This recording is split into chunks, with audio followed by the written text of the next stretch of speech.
কাজিরাঙ্গা লোকসভা নির্বাচনের রণকৌশল প্রস্তুত করতে হোজাই জেলা বিজেপি কার্যালয়ে কর্মকর্তাদের সঙ্গে বৈঠক করলেন মন্ত্রী পীযূষ। সভায় উপস্থিত ছিলেন বিজেপির জেলা সভাপতি অনুপ দেব, কাজিরাঙ্গা লোকসভা সমষ্টির বিজেপি প্রার্থী কামাখ্যা প্রসাদ তাসা। এছাড়াও ছিলেন লামডিংয়ের বিধায়ক শিবু মিশ্র, হোজাইয়ের বিধায়ক রামকৃষ্ণ ঘোষ, সংখ্যালঘু উন্নয়ন বোর্ডের চেয়ারম্যান হাবিব মোহাম্মদ চৌধুরী সহ অন্যান্য কর্মকর্তারা। মন্ত্রী পীযূষ বলেন, আগামী 6 এপ্রিল শনিবার শঙ্করদেব নগর খেলার মাঠে কাজিরাঙ্গা লোকসভা নির্বাচনী জনসভা অনুষ্ঠিত হবে। উক্ত নির্বাচনী জনসভায় উপস্থিত থাকবেন কেন্দ্রীয় গৃহমন্ত্রী অমিত শাহ। এক প্রশ্নের উত্তরে মন্ত্রী পীযূষ হাজারিকা বলেন, নগাঁও প্রদ্যুৎ বরদৈল বিজেপিতে আসার জন্য অনেক চেষ্টা করছিলেন, কিন্তু আমরা তার সব চেষ্টা ব্যর্থ করে দিয়েছে। শঙ্করদেব নগর খেলার মাঠে নির্বাচনী সভায় 1 লক্ষেরও অধিক মানুষ সমবেত হবেন বলে আশা প্রকাশ করেন মন্ত্রী পীযূষ হাজারিকা। সন্মানীয় গৃহমন্ত্ৰী ডাঙৰীয়া হোজাইলৈকে আহিব। শংকৰদেৱ নগৰত মিটিংখন অনুষ্ঠিত হ'ব। প্ৰায় 1 লাখ মানুহ সেইদিনা সমবেত হ'ব।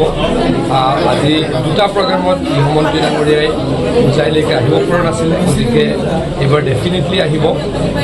তেখেতে বেলেগত আহিব খোজাই নাই, যিহেতু হোজাইত 2টা প্ৰগ্ৰাম আমি কেঞ্চেল কৰিব লগা হৈছিলে, গতিকে তেখেতৰ অফিচৰ পৰাই কোৱা হৈছে যে ডেফিনেটলি হোজাইলৈকে যাম।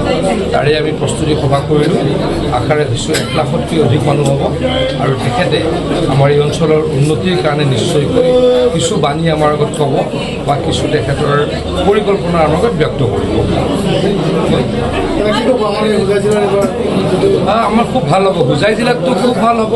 আমাৰ অভাৰঅল কাজিৰঙাত আমি 2 লাখ 2.5 লাখৰ ব্যৱধানত জিকিম। কামাখ্যা প্ৰসাদ তাসা ডাঙৰীয়া সাংসদ হ'ব আৰু আকৌ কৈছোঁ আমাৰ এই অঞ্চলত খুব ভাল ৰিজাল্ট হ'ব। কংগ্ৰেছৰ এই মুহূৰ্তত অস্তিত্বই নাই, কংগ্ৰেছৰ কেণ্ডিডেটগৰাকী কোনো দেখাই নাই। মই ইফালেতো বাদেই দিলোঁ, গোলাঘাটলৈকে ক'তো ওলোৱা নাই। গতিকে কামাখ্যা তাসা ডাঙৰীয়া ইতিমধ্যে সকলোতে সোমাই পৰিছে। আমাৰ সংগঠন খুব শক্তিশালী। নৰেন্দ্ৰ মোদী ডাঙৰীয়াক তৃতীয়বাৰৰ কাৰণে দেশৰ মানুহে প্ৰধানমন্ত্ৰী পাতিবলৈ সাজু হৈছে। গতিকে মই দৃঢ়ভাৱে বিশ্বাস কৰোঁ কামাখ্যা প্ৰসাদ তাসা ডাঙৰীয়াই 2 লাখৰ পৰা 2.5 লাখ ভোটৰ ব্যৱধানত জয়লাভ কৰিব। নগাঁৱতো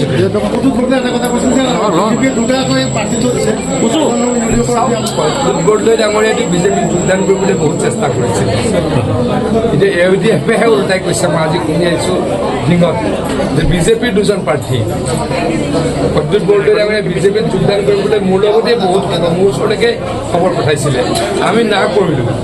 গতিকে তেনেকুৱা মানুহক সংখ্যালঘু ৰাইজে ভোট নিদিয়ে আৰু কাম কেতিয়াও কৰা নাই।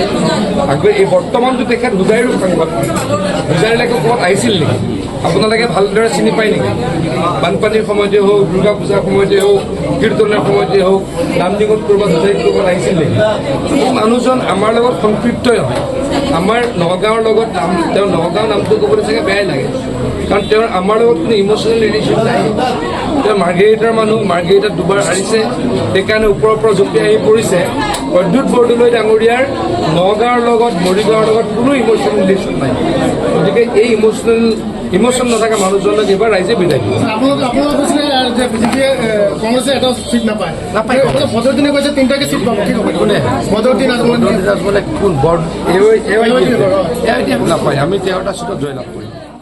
লঙ্কা থেকে বিপ্লজিৎ দেবেৰ ৰিপোৰ্ট, গণ আওয়াজ।